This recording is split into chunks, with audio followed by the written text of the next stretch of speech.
Hey everybody, thank you for pressing play. Brian here. In this video I want to show you how to get up Galtymore using the Black Road route. In this video we're going to have a look at where you go to actually access the Black Road route and what's entailed in getting up to the top. Galtymore is a really super spectacular mountain, but it's not easy to get it on a clear day. So I went up it a couple of times before I eventually got a clear day that we shot the video on, but it's definitely worth it because it's pretty spectacular on top. And what's also dead handy about Galtymore is you're actually doing the highest point in County Tipperary and County Limerick if you want to check them off your list. To find it at the start, I actually used Google Maps the first time I did it.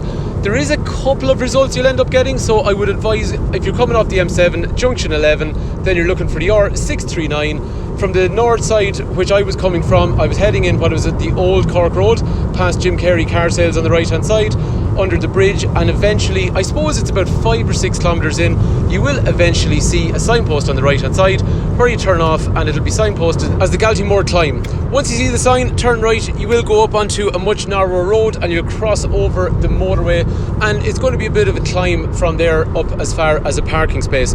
Be careful when you get up there. There is houses, there is fields, so don't block. I see so many people up there blocking fields and stuff like that. It's just not a good idea. There is local people that are working there in the area. They need local access.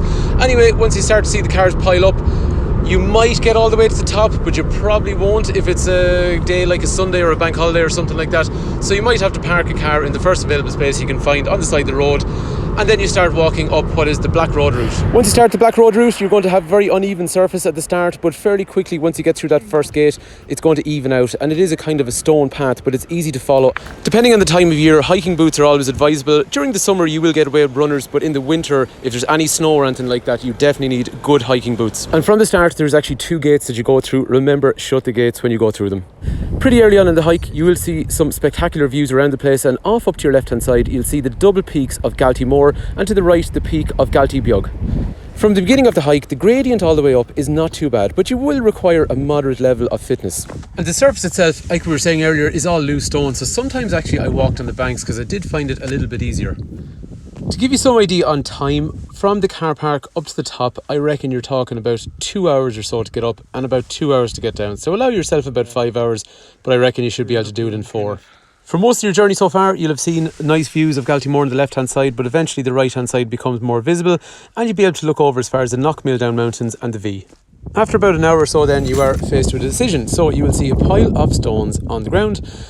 Left will bring you straight to Galtymore, but we decided to go straight, which is going to bring you as far as Galtybeog.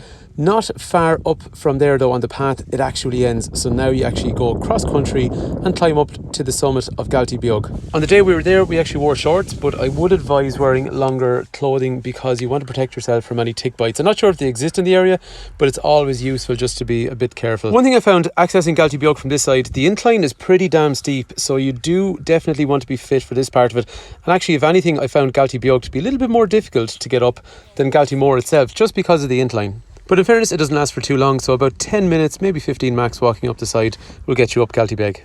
When you observe from where you come from looking backwards, you're looking across at the V and also the Knockmilldown Mountains, and that's a nice area we'll cover in another video. When we got to the top, we just took a little bit of a break, which was a good place to do it. Looking over to the other side then, you're looking across at the Glen of Aherlow into County Tipperary. On the day we were there, it was pretty windy, but it was warm as well, so it wasn't cold, so we were wearing shorts and t-shirts, and it was just really nice. But we have been there in the winter as well, and it's super cold, so you definitely want the right clothing during the winter. From the top of Galtybeog then, you'll get a good view of your next target, which is going to be Galtymore. Galtymore is really distinctive looking as you walk towards it, with those cliffs that overlook Loch Deheen. From Galtybeog to the top, walking down and then back up to the top of Galtymore, I think we're going to be talking somewhere in the region of maybe 30, maybe 40 minutes, something like that. The gradient is not as bad, so once you've been up Galtybeog, you're definitely going to find it easier to walk up the remainder of Galtymore. In terms of a pathway to follow, well, it's pretty worn. Most people just aim for the top as the crow flies, and it's eventually worn out, these paths. So half the way up there's kind of loose rock path, and then eventually you get onto a grass section for the second half of it. At this point, again, the gradient gets a little bit steeper, all right, but I still think it's easier than what Galtybeg was. But at that stage then, you're just coming to the brow of the hill, and that means now you're on the top of Galtymore. At the top of most of the high points in Ireland then, there's cairns which mark the top section, which is basically a pile of stones. On the top of Galtymore there's two, but the first one that you encounter from this side is going to mark the top, and that's the more easterly point, Cairn. So this is the top, this is the summit. Like what we said earlier then, when you're on the summit, you're the highest in County Tipperary and County Limerick as well at the same time. And the summit is pretty nice. So like we were saying, you're looking over to the Knockmealdown Mountains and the V from one side, and then on the other side you get to look down into the Glen of Aherlow and the rest of County Tipperary's really, really stunning looking countryside. If you get this on a clear day, it's a real bonus. Anyway, hopefully that guide has helped you to gain some idea of what's involved in getting up Galtymore, and thanks a million for taking time to watch.